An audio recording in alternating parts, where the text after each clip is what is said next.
og Jesu navn kører ifra. Jeg ble jeg i en bok som jeg skriver i ui for en 20 år siden. Og så støyte meg ned et som heter Guds skjei Jehova navn i Gamla testamentet, veruløyke og Kristi. Til vite at hebraiska Gamla testamentet hever god et navn, J-H-V-H. Ikke J-H-W-H, men J-H-Vav. Jod-he-vav-he. Vav V. Íslendingar, vet du hvordan tar kalla J? Nei, hvordan tar kalla V? Da kallar det Vav. Og det kommer fra hebraiskon. Det ikke W. Så Yahweh, eller Yahuwah, altså, det passer slett ikke. Det et V. Jeg har hørt nekvar jøder sier Jehova, der sier Jehova. Men det skal ha et H i endan. Tog at sørste bøkstaveren i tetragrammaton H. Jod, he, vav, he. Jod, ha, v, ha. Og tar hava bare tjaljev, men så hava vi, eller tar hava søtten inferere, eller skriva sånne prikkar under bøkstavene. Her man ser, her man uttrykker hvordan sjølvljaven gjør. Og det Jehova vi har i endan. Og da har du tjei bøkstavar.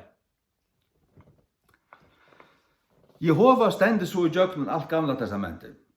Her som vi skriver Herren vi stauren i ensk og førske King James, her stender Jehova underliggjande. Herren her som alle bøkstavene staurer. Til Jehova. Men ferier i Gamla testamentet tenkjes Jehova og en øren title, som tar lyser hver Jehova og hva han gjør. Gjever oppenberingar av hver han og hva han gjør. Jeg får lese her. Tan sjálv eksisterande i Jehova, hever oppenbera seg og gjøknum Jehova nøvn og i Gamla testamentet. Öll nøvnen frelsutengt og oppfylt og Jesus Kristi. Da Jesus frelsutengt, så det menneskene öll som hun ikke bare anden, men anden først, men salen, øysene og likame. Jesus har kjøpt mot og tøyt likam, du som frelstur. Faktisk har han kjøpt öll. Han har rett til öll, og øyne hvor som vil komme til hans herre, vi ikke støtte bostur. Så kom til hans herre i det. Nummer 8. Jehova Rafa. Det 2. Mosebok 15:26. Herren det han og grøyer til. Til oppfyllt i Kristi, ikke til å si.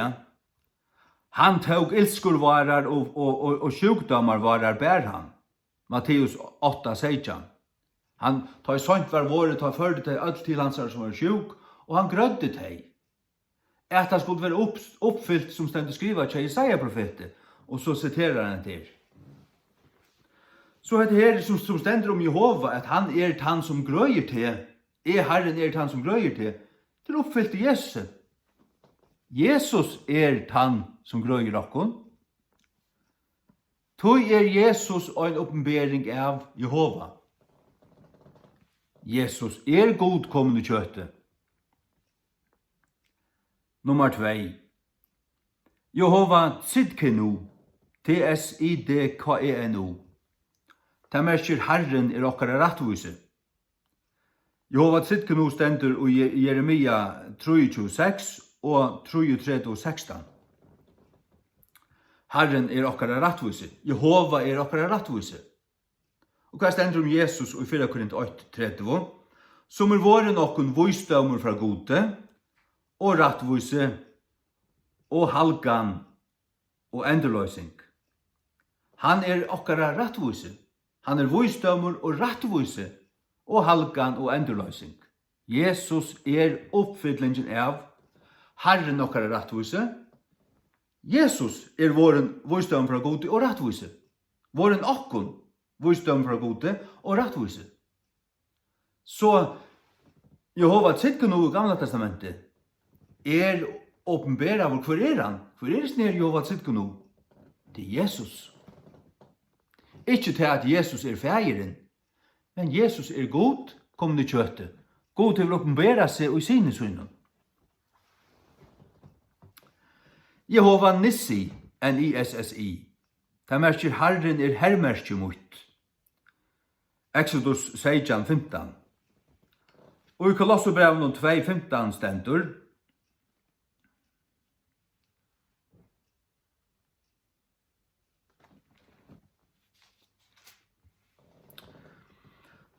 Og hevandi avåpna fyrsta dømer og måtter, helt han syning av tøymon åpenlusliga, stor sigrandi iver tøymon og i hånden.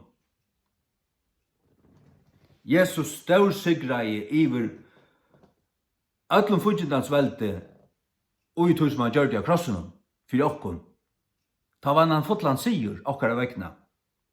Tog han okkara hermerke, hans versk, hans krossarverk, hans krossmerke, kunne vi säga. Ja, hans verk til okkara hermerke. Ja. Og nummer 4. Jehova Jire. Jehova Jire, J-I-R-E-H. Det merker Herren skal skaffa. Og det i 1. Mosebok, eller Exodus 2:28. Herren skal selv skaffa seg. The Lord shall provide himself a lamb. Provide himself. Og ta i han som skulle skaffa et lampe, ta gav han seg sjálvan som lampe. Han sjálfur lampe. Tog stendet da, provide himself. Skaffa, ikke seg, men skaffa seg. Han skaffa i seg som lampe. Ja. Og i 4 Korint 5:6 stendur til at òsne påskalamp eller omleip okkara offra fyrir okkon, Kristus. Okkara omleip, okkara påskalamp slater offra fyrir okkon, Kristus. Han ta lampe som Jehova skulle skaffa. Og ta han skaffa så gav han seg sjálvan. Sagt du, Jehova god. Jehova ikke bare fægeren. Hvis Jehova god, og god fægeren, soneren og halvtje anden, ja, så fægeren Jehova, og soneren Jehova, og halvtje anden Jehova. Og det han. Vi tar ikke trutjar godar, vi tar en god. Og da Jesus kom, så kom god, og god kom, ja, så Jesus Jehova. Og han sier da her i Johannes 8, Aren Abraham vær, before Abraham was, I am. Og ta tog jødan opp støynar, at la støyna han. Du tar skilt du hva det merste. Det at du god, du han som tar seg ved Moses, som sier at jeg har sendt det. Og hver det sånn her Ja, alle åpenberingene om han i Gamla testamentet det oppfylt av Jesus Kristi i Nya testamentet. Så god til vi gjør seg til kjenner og i sine søgnen. Da lærer Bibelen pura klart. Nummer 5. Jehova Ra'a. R-A-A-H. Det merker Herren hiremoen. I Salme 3:28. Her stender av hebraiskon Jehova Ra'a. Herren hiremoen. Herren til Jehova hiremoen Ra'a. Jesus sier i Johannes 12:11.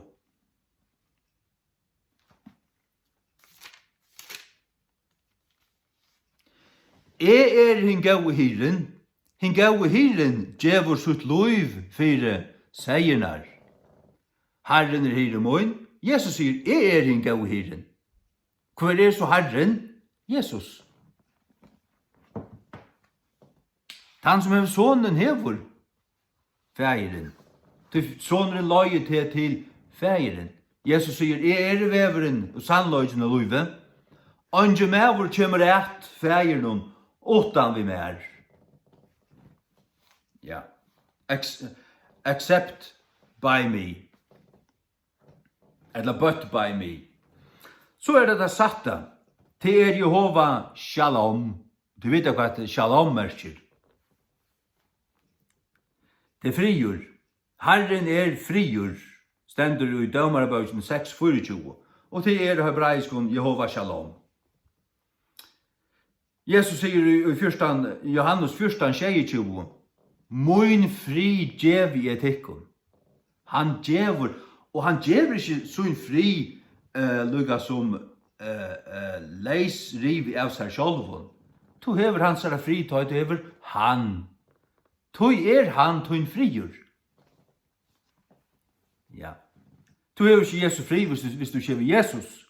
Men hever du han, så kjever han til sin fri. Nummer 6 Jehova Shamma. S-J-A-M-M-A-H. Det merker Herren her. Det stender i Ezekiel 48:35. Herren her. Til 18 av jødene har endrebygd tempelet, og i 1000 år som Herren skal bygge av hjørnet og midtelen, så skal ta steg i heien fra øyta, Herren her. Hans nærvære her. Men hver hans nærvære å gjøre det, og i okken tryggvande. Og i okken tryggvande, Efesus 2:13. Og i okken frelstu.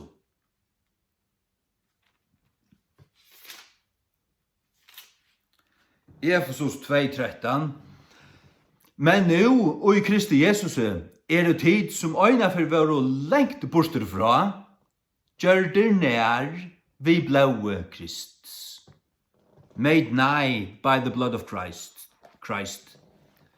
Det var lengt borster, men nu det gjør det nær hver, nær til Guds. Honom til hans herre. Vi var lengt bort fra, men vi gjør det nær vi blaue Kristus. Tu synden avvaska. Tu kan gå til å samfella vi okkur. Orsaka av Jesu blaue. Ja. Ödle tjei Jehova-navnene personifisera og i Kristi Jesus, og signingarna som navnene bera bo allar at finna og Jesu frelseverkje av krossenon. Ter tog lukka nekt til okkara og det, som fyrir teg som Jesus tante og gjerar loive søgnon. Det nekka som teg som avmarska sunt til bare Jesu gjerar loive, at det var til at visa hver han var, ja, det var det. Ta. Men Jesus gav det samme til søgnar halvfjers som han sendte ut, prætik og grøye, og han gav det til beg til 12 og til han sendte halvfjers ut, og oppi av Olivfjallen og pointarna skulle være litt opp til himmels. Ta sier han at hese teksten skulle fylja Thomas som tryggva. Færdig og prætisk gledebåskap for skapningen nun. Hese teksten skulle fylja Thomas som tryggva. De skulle lage hendene av til sjuko, og de skulle være grødd. Så at det samme som han hei, det gav han til søgnar, og avmarskat ikke bare til søgnar, men til evangeliet tøyna, til fra ta han før til han kommer atter. Nu gjør vi kvært, jo vi prætika, og at han som tror, han skal hava sitt tekjenene. De skulle fylke honom som tror. Som tror, som en tryggvande, som tror av Jesus, men som også tror at de fylke seg. Tror du ikke at de fylke der, så kommer det ikke fylke der, gaue. Det kommer det ikke. Nei. Halleluja. Så at jeg leser et annet her. En. Jehova beget han som grødde Israel i Gamla testamentet. Og han som grødde og gjør vi Jesus til han bare gjør. Til han Jehova kommet i kjøttet. Men òsnet han som grøyer enn i det og gjør noen teg som tryggva. Markus 16, 15-18. Det får jag läsa nu.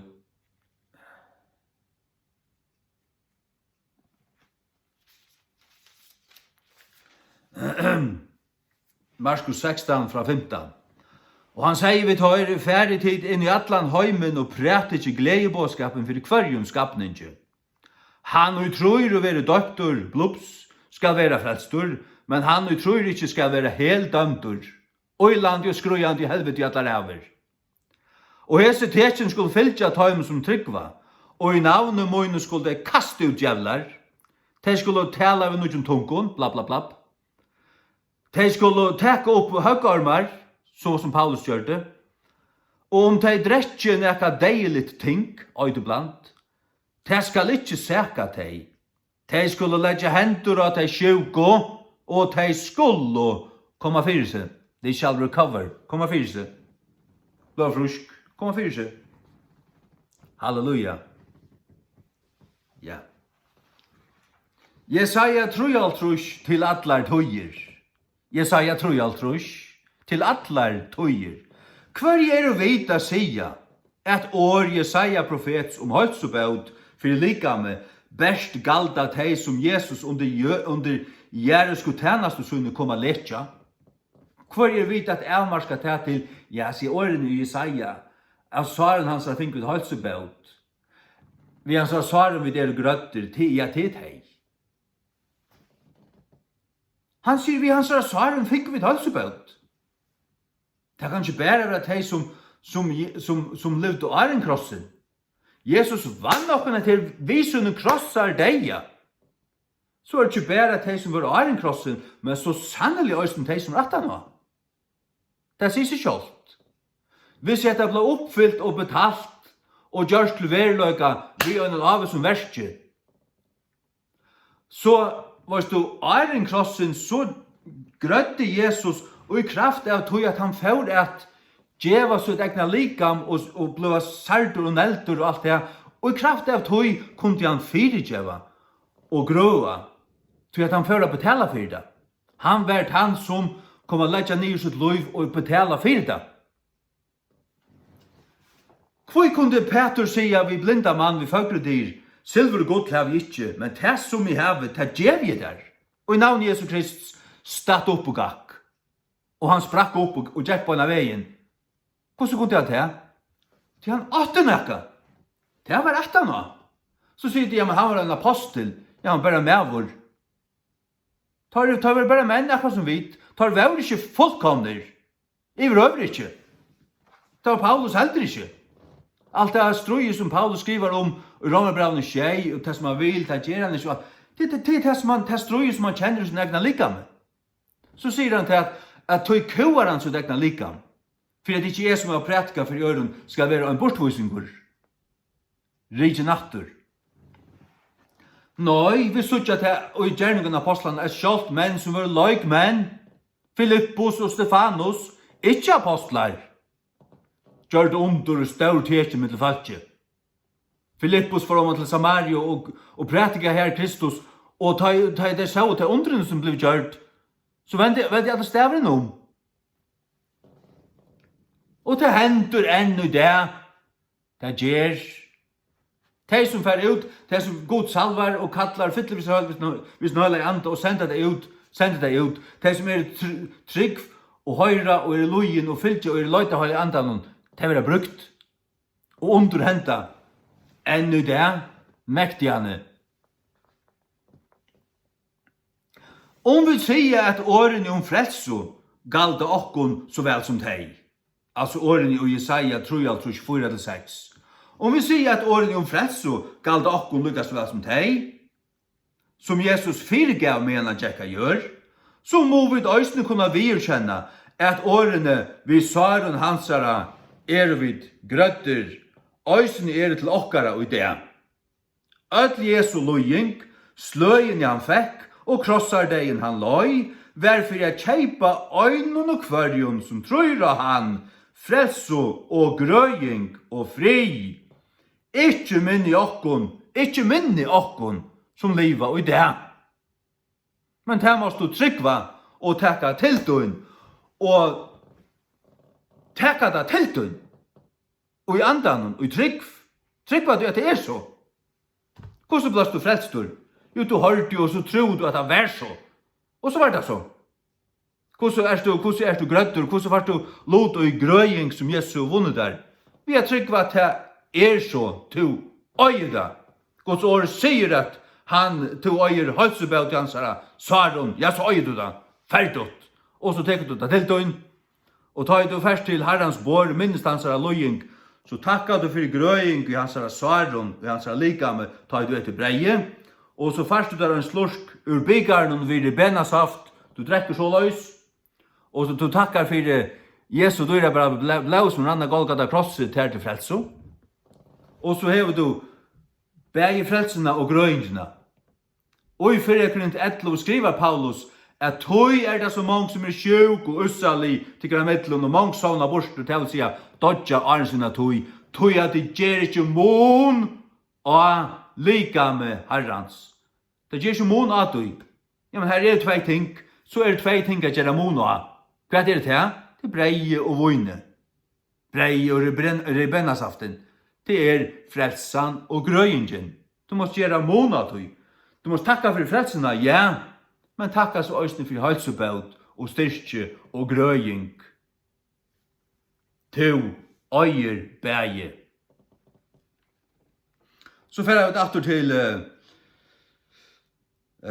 Salm 103 og i føresko kong Janus.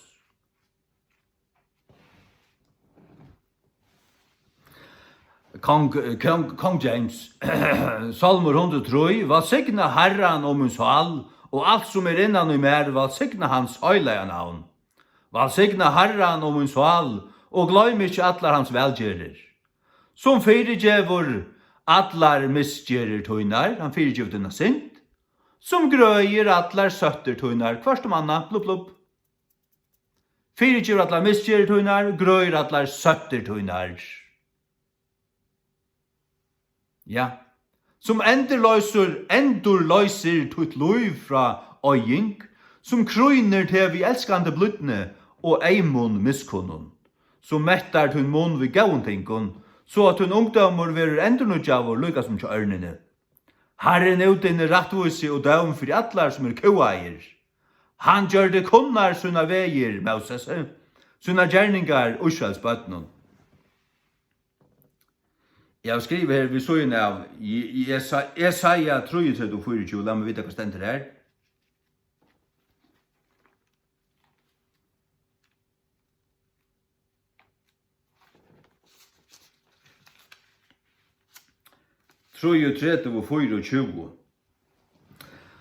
Og øybyggvin skal ikke sia, er sjukur. Falki som bor her og skal være fyrirgive sina miskun. Øybyggvin som bor her og det er at han har kommet Messias her, det er oppfyllt i tusenarrujsen, men det først. Øybyggvin skal ikke si er sjukur. Kvoi? Tog at falki skal være fyrirgive. Fyrirgeving og grøying og endurrøysing og halsebøt. Det er tver søyre som søk. Og opplever vi ikke til at vi da finner grøying enn, så skulle vi omgang slippe tog. Det som Guds ord sier, vi skulle minne god av det, og omgang det djevast av bia, og gjør vi det, så får vi svær.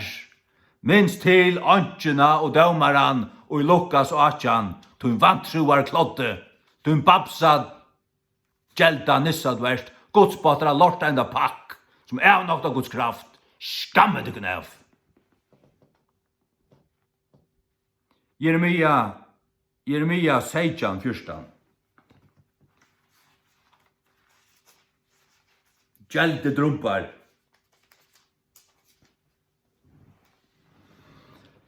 Sars du, Jeremia 16:14, grø meg og Herre, og jeg skal være grøttur. Frels meg, og jeg skal være frelstur. Tu er to erst mot lov. Grø meg, og jeg skal være grøttur. Frels meg. Ja. Det var en som Jesus bæg fyrirgav og grøtte. Han sa han fyrirgav og han sa sinter, og så grøtte han. Det gjør han ofte han. Og han grødde for at stedfeste til at han er myndløk av fyrirgjev og øysene. Det var kvørst anna. Og det kvørst anna. Lat oss lesa Jesaja 3. Jesaja 3. Fra vers 4. Sannelig, han vil båre okkara harmer og båre okkara sorger. Det salen og anden som er nøyd av harmon og sorgon. Han vil båre okkara harmer og okkara sorger. Vi tog mett og han bardan, slittnan av gode og nøydan. Men han var sardur for okkara misbrott. Sardur, hvordan ta? Det er hans svar som han fikk. Sardur for okkara misbrott, til okkara synder. Han var knustur for okkara misgjerir, til òsne okkara synder, misgjerir, det er nesten det samme. Egingen, tiktingen, refsingen, egingen til okkara fri, vær oppi av honom, vær iver honom, ta på det lagt av han. Og vi hans er flantjon, vi der grøtter. Vi hans er flantjon. Sars du flantjon til vi en pushestave. Det er ikke vi hans er svarjon. Så heldig du til at alt er naglasvarene. Nei, vi hans er naglasvarene er du frelstor. Men vi hans er stripes. Hans er flantjo skøynon. Hans er skøynon, hans er flantjon. Er du grøtter? Jesus ble pushkavur 39 ferir, og laknavusen sier til at det er 39 flokkar av sjukon til. Det flokkast i 39 flokkar. Jesus kjepti okkon, han ber okkar harmer, han ber okkar sorger, til det som nøyver okkon i okkar sinn, i okkar sal. Han var sardur for okkar misbrott, han var knustur for okkar misgjerri, til okkar synder, til anden fyrst og fremst. Og egingen til okkara fri, hver er du fri, og i andan og salene. Sørst du? Og vi hans flantjon, er du grøttur? At det er alt mennesker som det er. At det er andre sal og likam. Jesus legger ikke bare i okkon til anda, men øysene til salar, han gjør okkon fri. Og til likams han kan og vil grua. Og ta gjer han ennå i det. Men er nok at du tar, så blir det også om det her, det var ikke lov til. Du er avskåret du selv fra du. Du er nok, du er en spottare. En babsa lorst enda spottare. Vende om til klotte, og til hinne, stande fast og stande stinn og stande sterk, og i trunni og alt Guds år. Spott ikke halkantan, kall ikke til Satan som er god, men djeve god i æro og hala vi hans navn, og hans tjej Jehova navn i Gamla testamentet er oppfyllt i Jesu Kristi. Han er Jehova.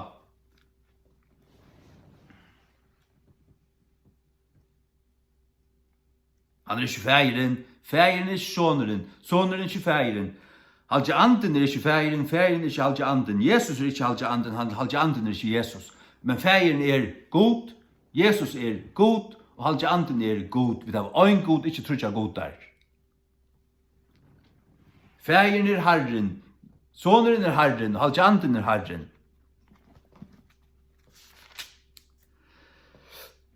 Johannes 8, Johannes 8 fra 6,5. Jesus sier vi jødene, tykker av feir og Abraham fegnaist av suttja munde, og han sa han og var glævur. Ta søtte jødene vi han, du er ikke enn 50 år gammalur, og hever du seg Abraham? Jesus sier vi tøyr, sannelig sier tikkun, over enn Abraham vær, Ta tåg og støynar opp, kasta etter honom, men Jesus fjallte seg og får ut ur templen, færande i djøkken tar mitto, og såløys får fram vi. Johannes 8, tid som er nokta Jesu Kristi goddomløyga, tid er jo ikke kristen. Er det en som ikke tror at Jesus er god, han er ikke min bror i Herren, han kan vende om. Han skal ikke bare trykke det, men gjøre det og lære det. Johannes 8:8. Og i byrjan var året, og året var tjagode, og året var god. En samme var i byrjan tjagode. Ting var gjort av honom. Utan han var ikke nekka ting gjørst som var gjørst. Så fer jeg om til vers 14. Og året var gjørst kjøtt, og dvaltist okkara mittlun, og vi skå av dordhansara. Dordena som av til øyngittna av feiren, fotla av nøye og sannløyga. Året var gjørst kjøtt, året var god, året blå gjørst. Ikke til at det gjørdist, når det var gjørst. Hvor gjør det? God feir vi halga andan. God feir og halga anden. Kraft hins haksta skulle komme over Mario, og i henne skulle være gyten. Og en høyla av lotur, som skulle kallas sonur Guds. Les Lukas 2:8-2.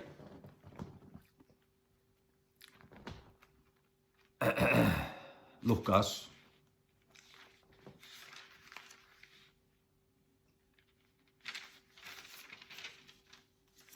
Lukas 8:35. Angelen sverre og sier vi henne, halge anden skal komme på til, og kraft hins haksta skal skugga over til.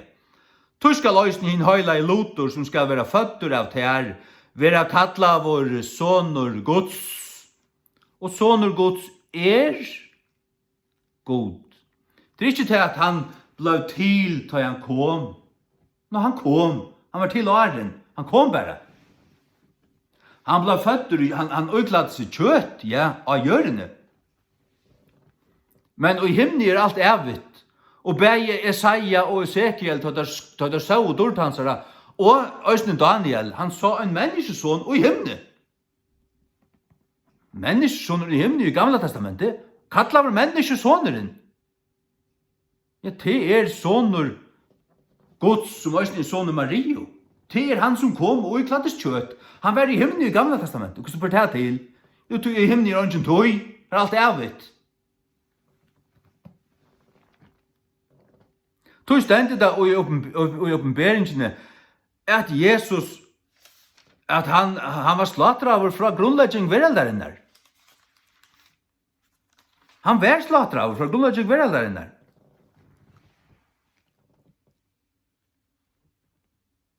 Vi skiljer ikke Guds visdom. Men hikk 4 Timotheus 3:16 til sust. Og utan strusmål, Mikkel løgndardømmer god eller løygans. God vær givet til kjennar i kjøtenen. Rattvustgjørdur i andanen, sattur av øynklun, prætik av høytingunen, troen av i heimenon, møttidgen opp, inn i dord. God vær givet til kjennar i kjøtenen. Ta i Jesus Kristus kom. Trorst du ikke av goddomløyga Jesus Kristus, så er du en fastlærende djevel.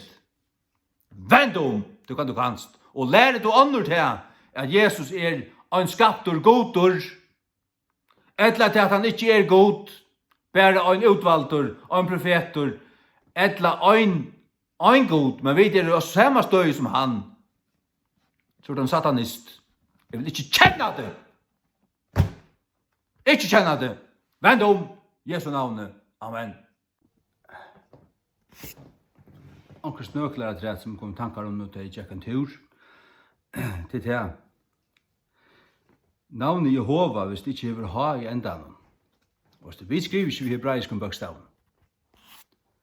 Da vi skriver Jehova, så er det J, eller I. Nei, det er J. Men J og I samme bokstaver egentlig. Men hebraisken det J, men under reformasjonstøyene var det vi kvart skriva vi I. Til dømes ui spanske bibelen. Men til J-E-H-O-V-A-H. J-E-H-O-V-A-H.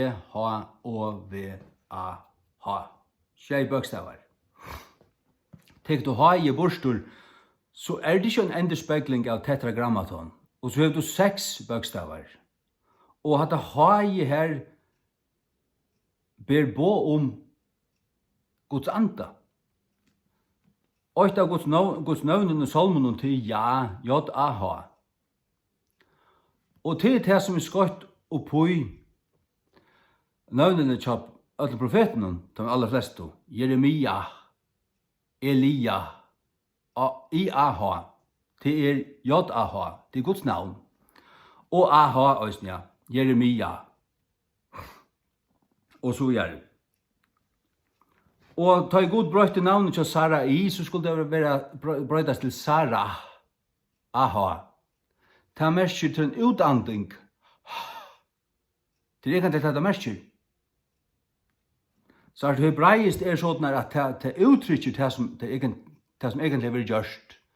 Det er så logisk og honker så tatt sammen. Og tingene brøytes for hver bøkstav som er lagt av træt.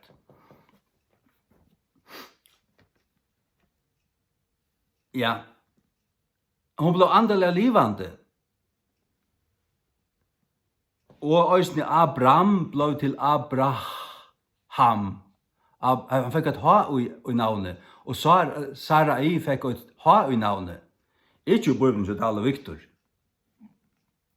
Men i første King James, her har du et ha i navnet noen her. Tog at ta kom i sattmål av god. Bliven hans av folk.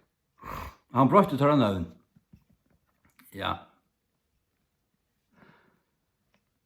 Så det til at anker ville sagt til meg, ja, nu har du siteret hebraisk om morgen.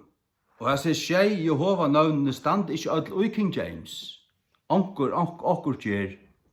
Men Jehova stender skjei fyrir i King James. Navnet Jehova. Men altså, her er frelsotengt og navnene, de standa bare i hebraisk.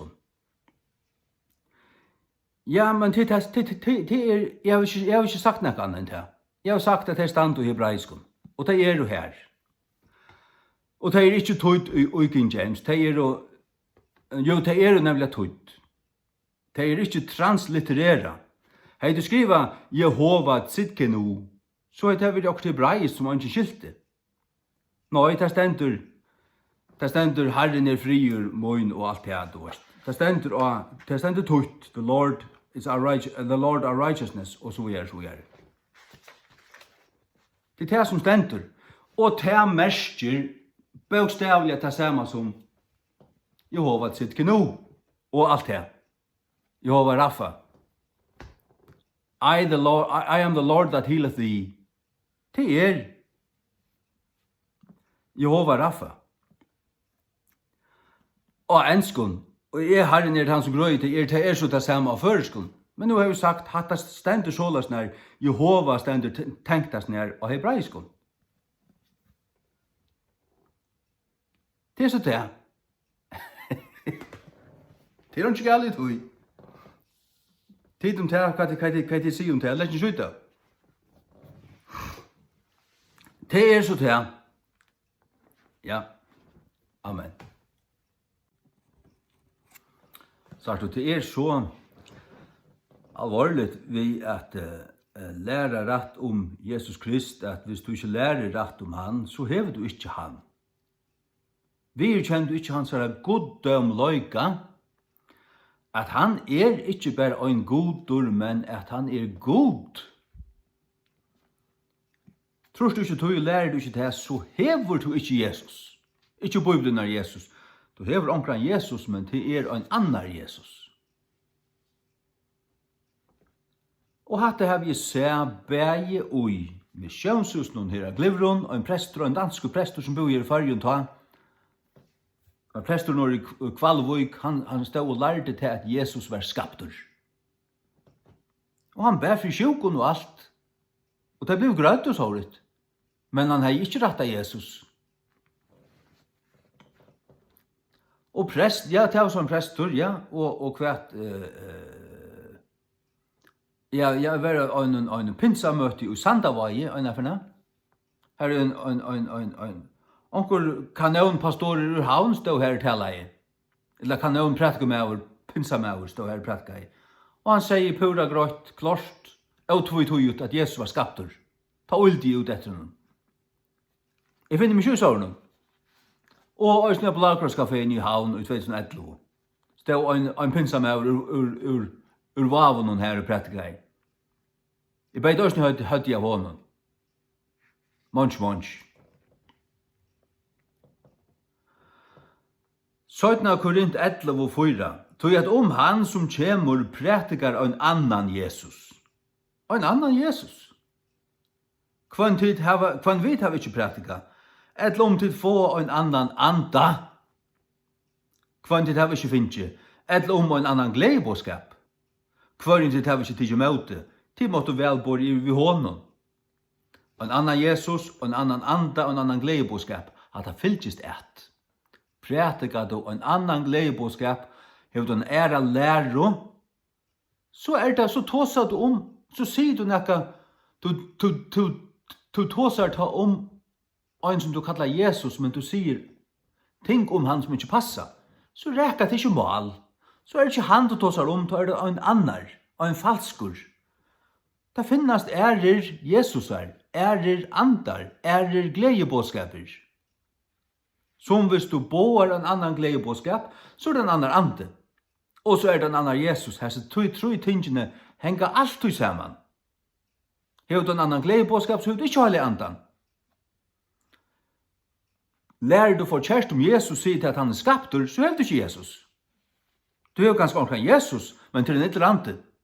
Det en annan Jesus. Og den ande som tar av vasi her, eller gjør seg her, det ikke alle anden. Det en annan ande. God dømløg Jesu Kristus. Sagt du, han ikke god kommen i kjøttet, så hver så han a kjeipa okkun? Så han bare en gaur mevur. Og han mer enn det. Han god, og god og kjeipt okkun vi som blaue.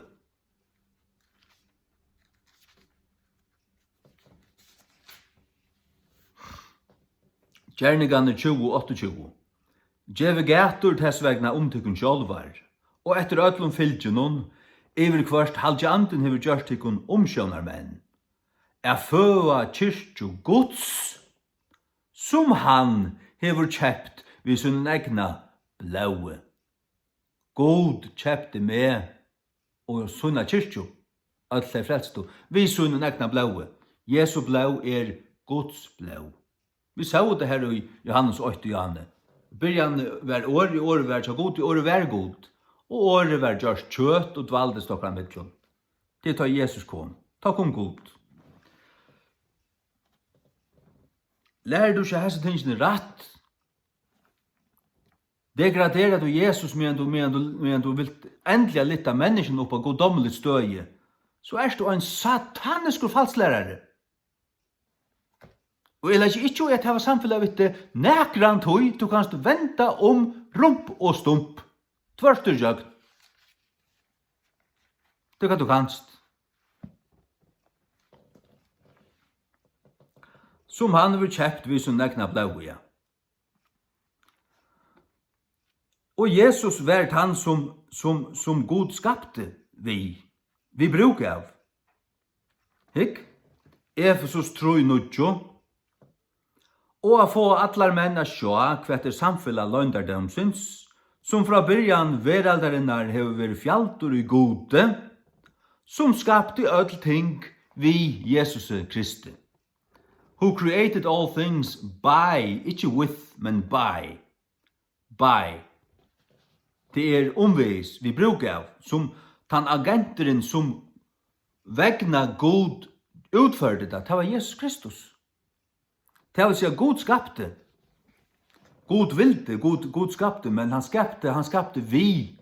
Akkurat som du tegnar vi øynen blyante, du smujar vi øynen hammara. Men Jesus ikke en lotleisur, eller en antleisur lotur, når han tan agenturen, som utførte det. Akkurat som hvis vi sier førja et eller annet løgting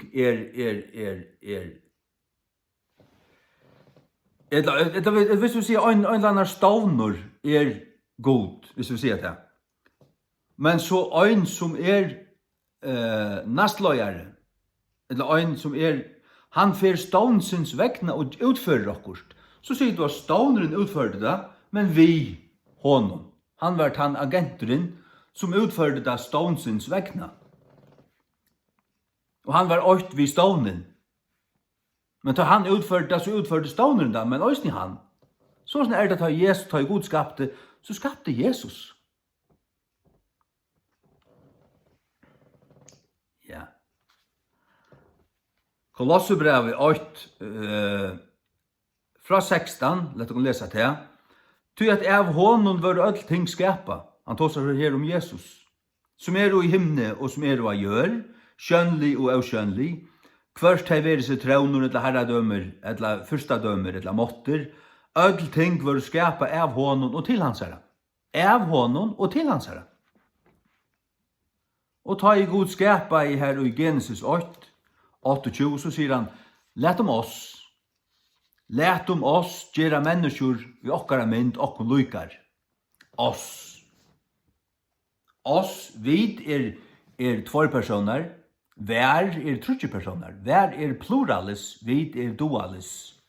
Let om oss til trutje personer, til i flertalshotte, ikke i dualis hotte. Så her jo trutjer personer her til steder, og til feiren, soneren, halvjanten. Det det altså. Hebreerbrevet 8.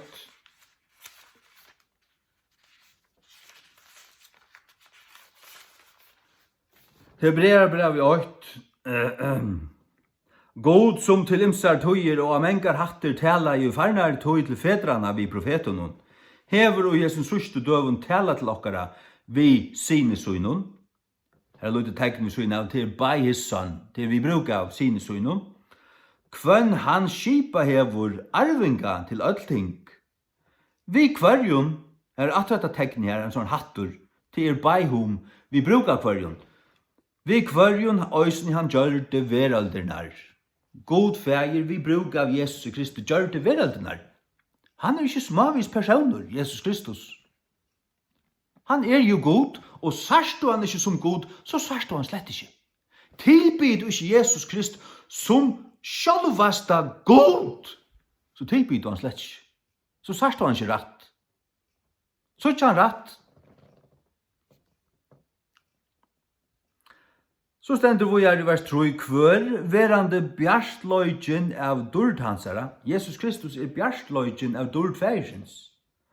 Og uttrykkeliga mynden av personlig hansara. Uttrykkeliga mynden av personlig hansara. Sørst du Jesus Kristus, så sørst du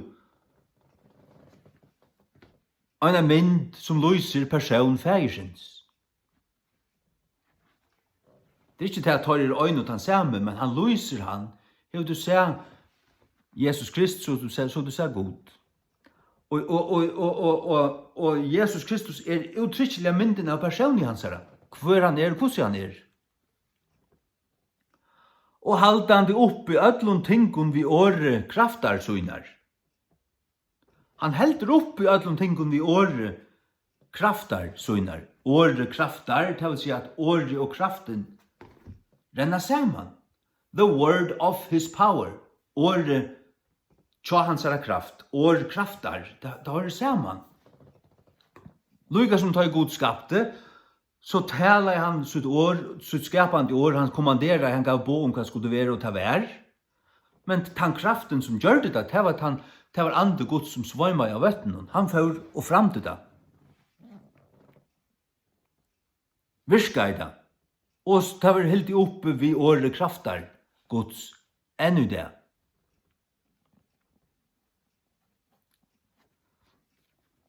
Det vil si at Guds rødd, og et eller annet sted Guds rødd, og heldur at oppe her som det, han kommanderar det at komme så og være her, og det her inntil han sier at det skal oppløsast. Og det kommer henta, tingen skal oppløsast, sier Peter. Og tar jeg funnet det av tog at skar du funnar partiklar av et glas og spelar av seg frekvenser, så flyr, og det så vi ikke funnet at det flyter seg imot frekvensene, så myndast minstur og som glasen, så brøyder du frekvensene sin hagre, og lette det spela ved øyla kraftig og ljøvet, og så kommer et annet mønster, og en sånn glase, fløt glase. Hatta vi ser. Hatta sier mer til at Guds rødd heldur øyndlanda frekvenser som vi ikke vet om, han der, og heldur ødlom partiklun, og i sin retta plåse. Han heldur ødlom vi år til ljøv, kraft til høyla anden. Han skapte det vi sin år og vi halka andan, og han heldur det oppe vi år kraftar søgnar, til åren og halka andan. Peter. Ikke? Nu får jeg djevast. Jeg ætla ikke å ta seg lunge. Jeg behøver ikke. Hver du? 17. Peter.